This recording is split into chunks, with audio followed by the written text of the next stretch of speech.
All right, the focus this evening is on Narendra Modi's state visit to the United States, and the PM's visit is historic in many ways. While the Prime Minister has visited the US many times, actually 5 times earlier as PM, this will be his first state visit. So what's the big deal about a state visit? It's the highest kind of visit according to diplomatic protocol, an honor mostly reserved for close and strategic allies of the United States. So what does this mean? Has America finally accepted India's stature in world politics and economy? We are partners in Quad and trade as well. Why is the state visit important? And also, what can we expect coming out of it? We do know that the Prime Minister will hold talks on several key issues, including defense, cybersecurity, clean energy, bilateral trade, as well as both democracies are a bigger share in each other's economy. So we're going to be talking today about the expectations from this big visit, which officially kicks off on the 21st of June with a celebration of Yoga Day in New York. But to speak more on this, I'm joined now by Gautam Chikermane, Vice President at ORF, Jayant Dasgupta, former Ambassador and Representative of India at WTO, and Raj Bhala, author and professor, joins me today on the show. Welcome to all of you, and thank you so much for speaking with us on the India Development Debate. Raj Bhala, let me begin with your take on why this visit is an important one. We know Prime Minister Modi has visited the United States several times before. He's met with, now this would be the third US president in his tenure as Prime Minister, Obama, Trump, and now Biden. Why is this one important? It's important because finally both sides are realizing that their common values in democracy and secularism and their common people-to-people links to non-resident Indians, the NRI community, are being manifest in common hard-headed realist interests, whether it's China or supply chain management or high tech. Finally, there's a convergence of values with interests. My concern about the visit is that it gets the considerable attention it deserves in the United States that it is getting in India, because we are now, of course, in the summer holiday season. There are a number of headlines dominating the news in the United States, from the Trump indictments to the U.S.-China relationship. So I'm hoping that this state visit gets the high play it deserves and shows the American people the convergence of values with interests. Also marks a consistent increase in proximity between India and the United States, which actually has been going on since a while. I would say 2008, 2009 onwards. It's been a huge switch for India as well. There is more and more that is now in common. But Gautam Chikermane, if you can put it for us in context, things seem to have changed in the post-COVID world, isn't it? I think excuse me. I think post-COVID world is a very limited time span within which to examine India-US relations. I think the tide turned in 1991 when the economy opened up and American companies began to invest into India with more seriousness than ever before. By the time it was 2000, I think that the economic discussion, the economic momentum had happened. 2008, 1998, under Atal Bihari Vajpayee, we made those 5 nuclear bombs, Pokhran 2. We were sanctioned for a while, but now all those things. The economic momentum kept the relationship going. Going forward, I think the turning point in the India-US relations has been in 2005 with Prime Minister Manmohan Singh and George Bush signing the civil nuclear deal. I think that consolidated the economic momentum and it began the strategic momentum. It's not that overnight nuclear plants came up in India from America, but it was a symbolic deal that has benefited India and the US in several ways thereafter. Around, I think after Manmohan Singh, the economic momentum, Manmohan Singh left the economy at $2 trillion. Today we are at 3.3 or 3.7, depending on the exchange rate that you use. So the economic momentum has now joined hands with the strategic momentum. I feel today there will be a lot of strategic deals that will happen. And we should not look at these deals, for instance, let us say there is a technology transfer. People are saying there is 100% or 50% or 75%, etc. It's irrelevant. I think the coming century is a technology century. Everything will be enabled by, dominated by technology. And if there is a technological transfer from an existing or a consolidating superpower towards India, which is an emerging regional power, I think it bodes well. The democracy part, the previous speaker mentioned, but India has been a democracy for a long time. But during the earlier parts, India had moved towards the left with socialism. Hence, America was forced to embrace Pakistan as a geopolitical support offerer. Today, Pakistan is dependent on China, and China and US are adversaries. So that leaves India a prime geopolitical, geographical location in the Indo-Pacific region. As an economic area, which is a $3 trillion economy heading to 5 and maybe 7 within this decade and 10 thereafter. So how does a superpower, how does any country deal with an emerging economy of a $10 trillion size is also what will be on the table. So apart from economy, where there will be a lot of deals, the main, my personal focus is on the strategic relationship between the US and India, which includes technology transfer, drones, jet engines, and so on. We'll be looking at that very closely. All right. So that sets the context very well, Gautam, and thank you for that, because those are going to be, the key nitty-gritties which come out. But one can't deny there is also an air of festivity around this.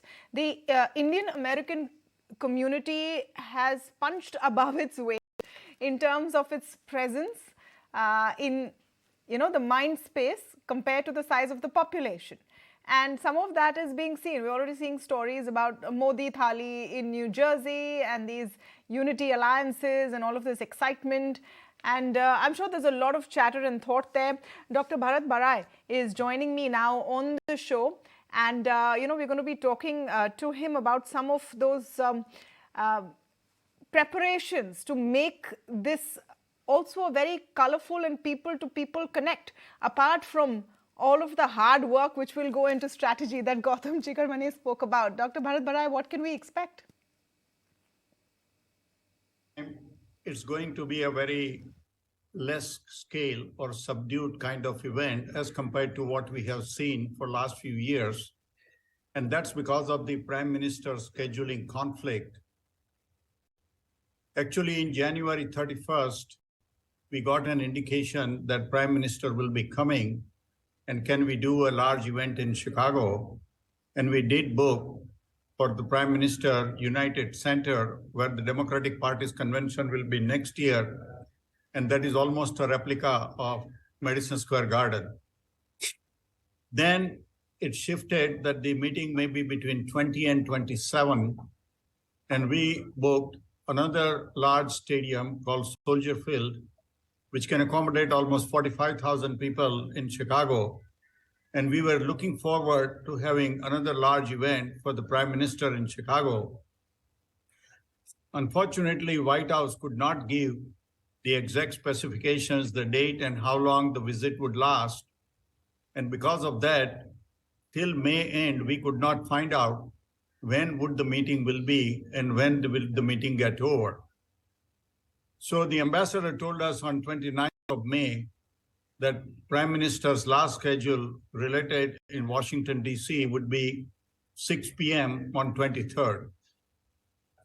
And then he had to depart for Egypt. So really, there was no time, but we requested Prime Minister to at least give some time to the diaspora.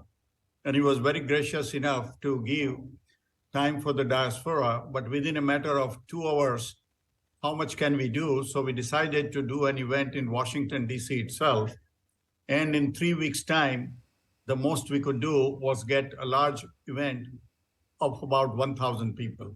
Wow, that doesn't seem small at all. Dr. Bharat Barai, I understand as chairman of the U.S.-India Community Foundation, you were hoping for more. But I just want to get a sense from you on how the diaspora is looking at this event. Because here sitting in India, we know, what the official agenda, etc. is, but what is the sense over there? The sense is the diaspora looks to Prime Minister Modi with a lot of pride as Indians. He has brought a lot of pride to the Indian Americans. I came to USA 48 years ago, how we were looked upon and how we are being looked upon now. We have a lot more weight today. We have a lot more respect, and part of the credit also goes to what Prime Minister has done for last 9 years. India has become the 5th largest economy in the world. It has achieved so many things in the field of technology, so many things about improving the life of ordinary Indians, bringing so many people into the middle class. And in foreign policy, he is enjoying the respect, whether it is the Eastern Bloc with Russia or the Western Bloc, United States, UK, Canada, Australia, Japan, France. So we are being respected both by East and the West. And the diaspora, of course, they have been successful on their own merits.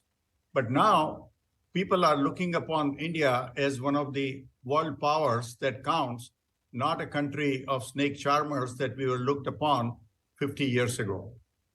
So we look upon him as a great source of inspiration and pride.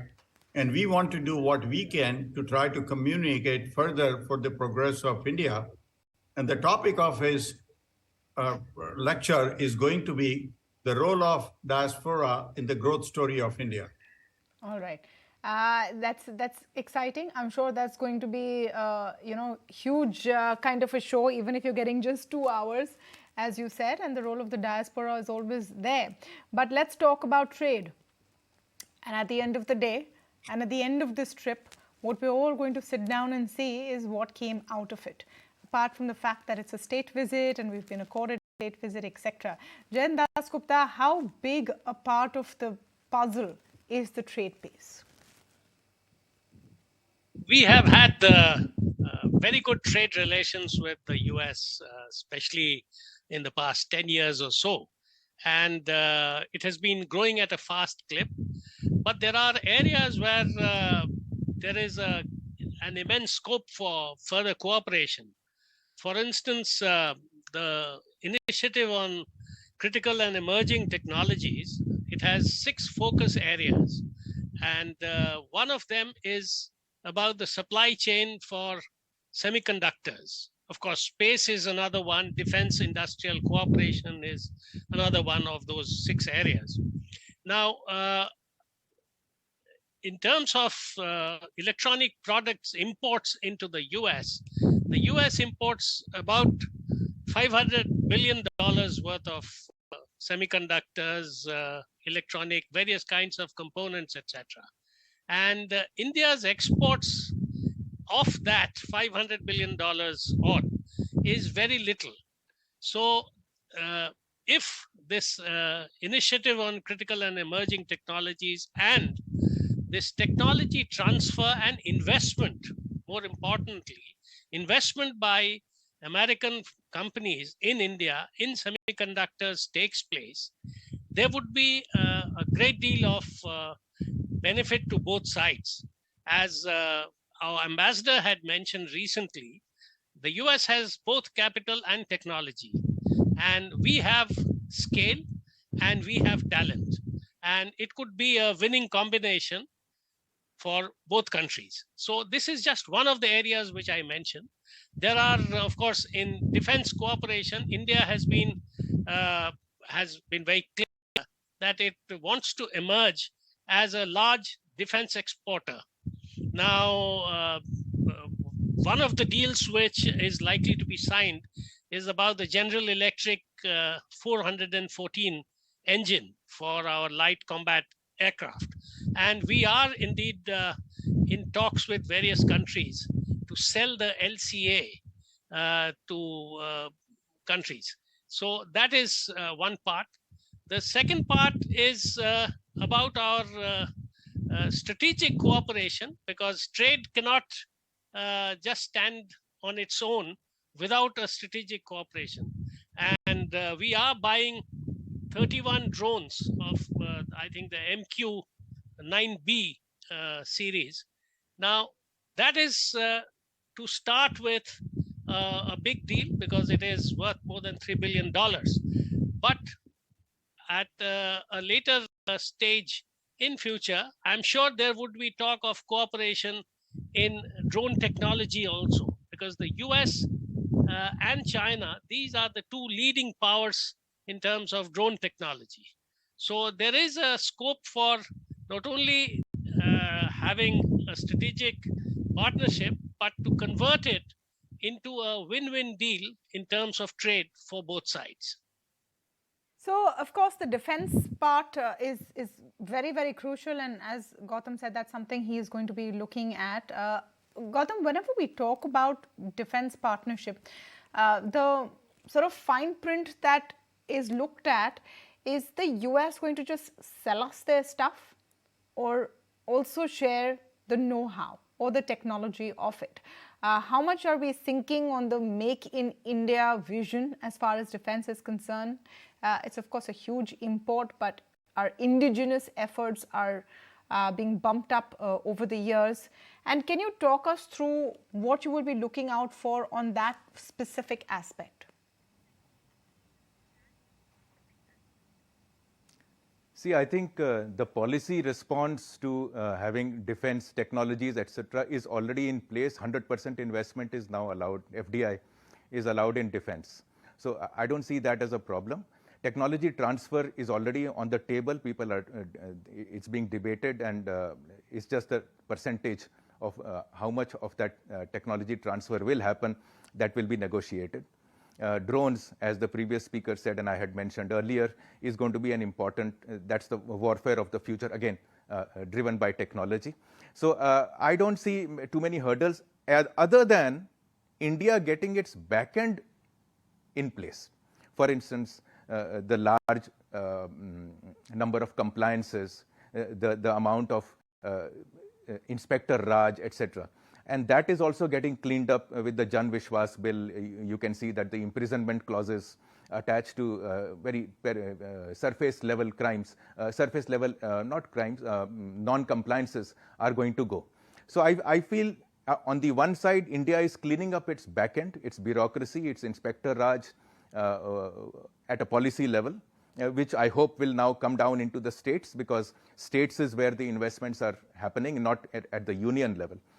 So there is a limit to what the union government can do, and after which the baton is passed on to the state governments. They will have to provide the land, they will have to create the regulatory infrastructure and enforce it in some manner. So the new, I think if we, can I just step back for a minute? I think what we are talking about is trust. India, the US did not trust India earlier, and hence all these hurdles. Today, when there is an atmosphere of trust that has been happening over the past few years, as the previous speaker mentioned about India punching above its weight, etc., etc., particularly the Prime Minister Narendra Modi and Foreign Minister Jaishankarji coming together, then I think that the trust factor has also increased. India is seen to be a dependable partner. During the COVID crisis, for instance, and which is also a technology, India was among the few vaccine creators in the world. It exported to more than 100 countries the vaccines that were surplus. So I think not only is India's competence in technology, in matters of technology, being acknowledged, and it is now completely well established, but also that it is a very trustworthy partner. It wants the good of the world is also very clear. As a result, the trust, there was a trust deficit in the initial 30, 40 years of India's independence, has now been gradually going back. First, as I mentioned, the economy, next through investments, and today through the nuclear deal that happened with Manmohan Singh, and now it's going to accelerate further. That is what I expect.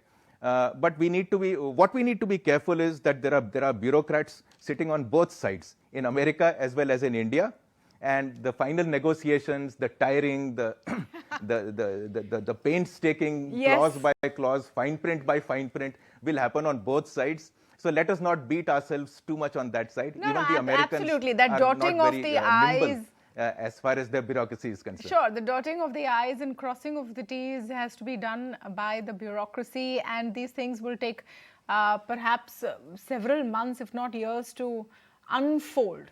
But the change in temperature and the warming of temperature in the relationship seems unmistakable. Dr. Raj Bhala, would that be the right way to say it?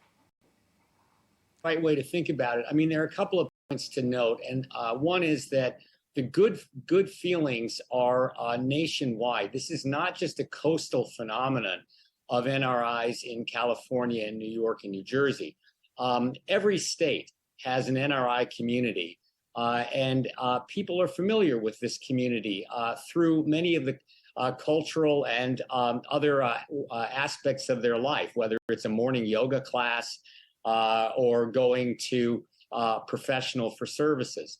And that's important to capture the American heartland in terms of hearts and minds working favorably to bolster Indian ties with India. I think the second point to note, however, is there are still some problems. One is the United States on trade would like to see India commit to more than just one of the four pillars in the Indo-Pacific Economic Framework, the IPAF. So far, India is only committed to one, and that's not the market access pillar. I'm sure on the Indian side, they'd love to see President Biden have trade negotiating authority so that the USTR, the U.S. Trade Representative, could actually negotiate an ambitious bilateral trade agreement with India, which it currently cannot due to the lack of trade negotiating authority. A third problem is going to be on supply chains with respect to forced labor. The United States has enacted the most stringent forced labor measure ever, the Uyghur Forced Labor Sanctions Act. Now, that does not directly implicate India in the sense that it is targeted more at supply chains snaking through Xinjiang. But any taint of forced labor is going to be a problem sooner or later with Indian merchandise if there is forced labor and likewise child labor. And this is an initiative that the United States is also is not alone on. Canada and the European Union are working on forced labor and child labor measures. So that's going to be a concern. And finally, I think one point to note is, to conclude on a happy point, is there's an interesting convergence. Convergence might be too strong, but a coming together to some degree in economic philosophy. As a previous speaker rightly said, India's turn towards socialism, under the first Prime Minister Nehru, and then with his daughter, Prime Minister Indira Gandhi, was, of course, a turnoff for free market capitalists in the United States. But now the United States is seeing, whether it likes it or not, it needs to engage in some sort of industrial policy. And we see that with the CHIPS Act. And the CHIPS Act bars certain transactions with respect to China, Iran, Russia, but not with respect necessarily to India. So it's almost like the U.S. side is seeing that some degree of central planning government intervention is not as unacceptable to the U.S. side as it once was, because we ourselves, or the U.S. itself, is doing it. So those are a few points, to think about. And of course, as we all know, right, a final, cautionary point is going to be what to do about Russia's sanctions. I mean, that's going to be a little bit of the elephant in the room, right? Yep. I mean, what point is India going to say, yeah, we're going to more stringently, robustly adhere to U.S. sanctions because we don't really need Russian oil. Now, the U.S. is not going to chastise India publicly. We're not going to see a public spat the way we've seen with U.S.-China. That's going to be a much more calm, gentle conversation behind closed doors, but it will occur. Yeah, I think we've sort of been very clear-headed or clear-eyed on the Russia angle, haven't we? Jayant Dasgupta, we've discussed this in the past. External Affairs Minister Dr. Jaishankar has completely been gloves off in saying that no double standards when it comes to Russia. And we need energy. If we get it cheaper, why not? Do you think that this is one sort of tricky terrain that we've handled well and we will be sticking to our guns? I think it is quite clear from our external affairs minister's statements that we are not going to give up our oil supplies and the beneficial deals which we have had with Russia. But as Professor Bhala mentioned, during the speech that the Prime Minister is going to deliver to the joint session of US Congress, in 2016, he made a great mark there by speaking about the hesitations of history, quote unquote. And this time around, there will be an expectation that he will enunciate India's policies towards Russia more clearly, and especially the Russian, as the Americans would like to put it, the Russian invasion of Ukraine. And where does India stand on that? And as a concomitant part of this whole thing, what does India want to do with the sanctions and about its dependence on Russia for a large part of its oil, which is already at about 22%, and it's likely to go up to about 30% of its total imports. So these are indeed prickly issues. There is no gainsaying the fact that these can be brushed under the carpet, but these will need a clear enunciation of India's stand.